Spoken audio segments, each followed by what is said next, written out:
Eu ia te perguntar depois quando houve a proclamação da República, né? Que eu não entendo direito, eu não entendo de nada de política, absolutamente nada. E por isso que a gente trouxe aqui para você esclarecer. Então, lembrando, né? Eu acho que foi em 1889 a proclamação da República. Eu não me lembro bem. Sim. Então, a família real, né? O Dom Pedro II era dono, era o dono, né? A monarquia é um então, dono. Ele deixou. Não, a família nunca foi, não pode se dizer, porque de fato era até a nossa Constituição de 1824. A Constituição do Império, ela diz o seguinte, que agora quem é o dono do Brasil é o Império Brasileiro e tem ali as forças políticas, tem a força do imperador, tem o parlamento, tem a população e então você tem o clero. Então você já não é mais dono absoluto de nada e você não é efetivamente dono, você compartilha o país, né, o futuro do país com esses 3 ou 4 polos de força. Então, é bem diferente de uma monarquia absolutista que efetivamente aí para trás, né, diria que as constituições que vieram antes, a de Portugal, antes da Revolução do Porto, de 1820, efetivamente o João VI era absoluto, era uma monarquia absolutista. Aí teve a Revolução do Porto, 1820, isso foi uma revolução liberal, ou seja, colocaram uma Constituição, já havia uma Constituição, mas aí foi uma Constituição que dava mais poder às cortes, né, ou entre aspas, o parlamento lá português. E isso acabou gerando todo o desenrolar da nossa independência, né? Porque se não fosse a Revolução do Porto, que foi uma revolução liberal, você não teria tido as cortes pedindo para João VI voltar, para ele voltar a ser o rei de Portugal, mas agora dentro de um contexto constitucional diferente. E isso não teria forçado com que ele tivesse dito ao Pedro I para ficar e seja o imperador aqui no Brasil. Então, diria que a Revolução Liberal do Porto não só fomentou a nossa independência, mas também o Pedro I era liberal, né? O Pedro I ele era constitucionalista, ele era uma convergência de duas forças, porque ao mesmo tempo ele era militar, ele se via como um general, ele admirava os grandes generais, ele vivia brincando, fazendo jogos de guerra, isso era a missão dele como pessoa.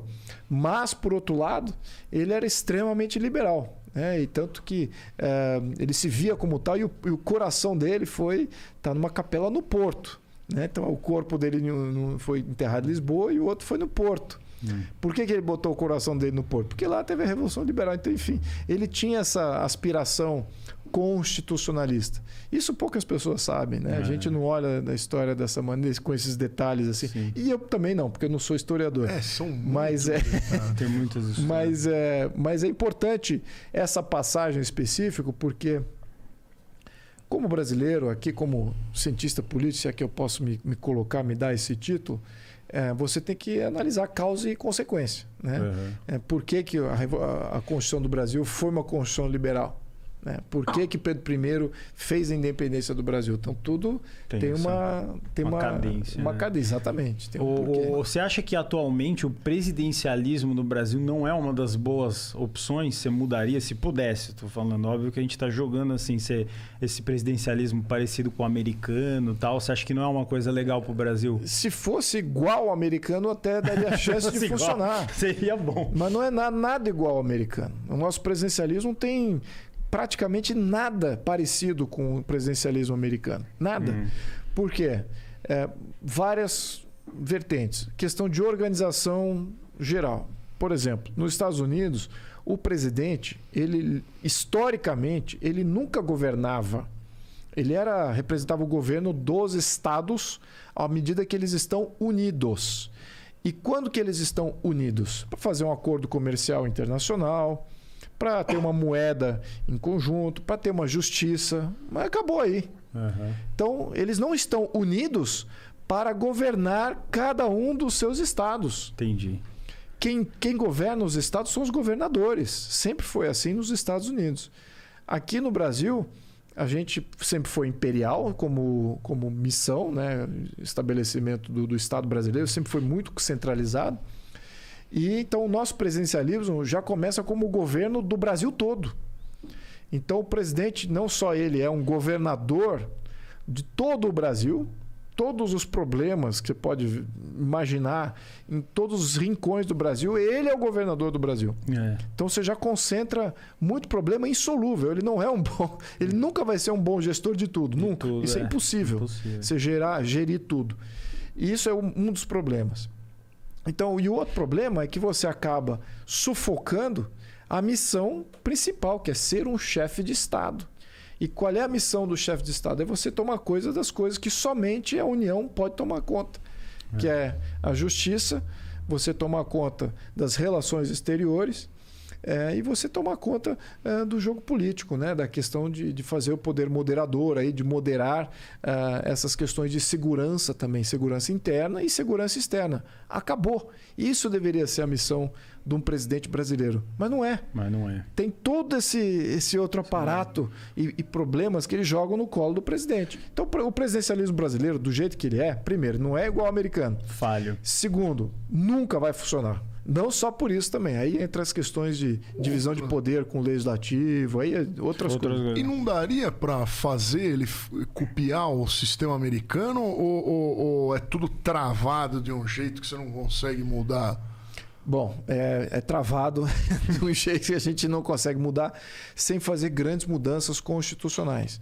No entanto, elas são possíveis, né? Nós temos uma Constituição que, por um lado, ela facilita esses ajustes constitucionais. Por outro lado, isso é um problema, né? O minuto que você pode mudar a Constituição a toda hora, você cria instabilidade jurídica. Você está num país que está mudando a toda hora. Vamos ver. Uma coisa é a Constituição, outra coisa é lei. Então, você tem que separar os dois. Então, a Constituição define os pilares básicos, princípios, valores, as crenças, né? Representa aqui costumes e uma série de coisas que são universais a toda essa população que está nesse território bem vasto que é o Brasil. Então, isso é a Constituição. Então, não pode ser muito detalhado, porque o denominador mínimo comum de todo mundo é uma média não muito rigorosa, né? Porque sempre vai haver exceção. Então, a Constituição é somente um balizador de princípios, o que a nossa não é. Detalhe. Em seguida, você tem as leis. As leis você pode fazer tudo, você pode regulamentar absolutamente tudo. Cria instituições, cria uma série de serviços públicos, tudo pode ser em lei, não precisa estar na Constituição. Então, a nossa Constituição, ela não só faz o papel de lei, ou seja, tem muita lei, muita coisa que deveria ser lei está na Constituição, tem muito detalhe ali. Então, ela cria esses problemas de interferência muito graves. Então a gente gera uma instabilidade e também gera instabilidade pelo fato de que você mudar a Constituição do Brasil é muito fácil também. É mais difícil do que você fazer lei, mas é fácil você mudar a Constituição. Então, qual que é o problema aí? Como você não tem uma baliza central bem estável e que dure várias gerações, como é que você vai planejar a longo prazo, investimentos de longo prazo, empresas, até poupança de indivíduos, pessoas que acumularam dinheiro no Brasil, poupança no Brasil, vão passar para os filhos, para os netos, eles ficam com medo. Porque eles falam, essa Constituição vai mudar daqui a pouco, aqui não tem segurança do meu patrimônio, eu vou botar essa poupança lá fora. Então você tem bilhões de reais ou dólares agora de poupança de brasileiro acumulado durante todo isso lá fora. Em outros sistemas, outros mais estáveis, com constituições mais difíceis de serem alteradas. Né?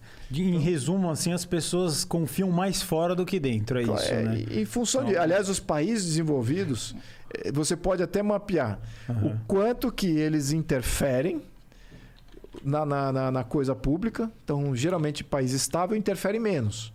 Né? Nós interferimos muito. Né? Temos vários planos, aumenta juros, diminui juros, aumenta o IPI, diminui o IPI. Lembra do IPI da Dilma, que subia a cada 3 meses, aumentava o IPI, diminuía o IPI. Então, fica interferindo toda hora. Então, país desenvolvido não tem essa interferência toda, não. E a outra coisa, é que você não muda as regras do jogo a toda hora para beneficiar um partido político, um movimento político, nada disso. A coisa é estável durante várias gerações e você joga aquilo e se equaciona com aquilo.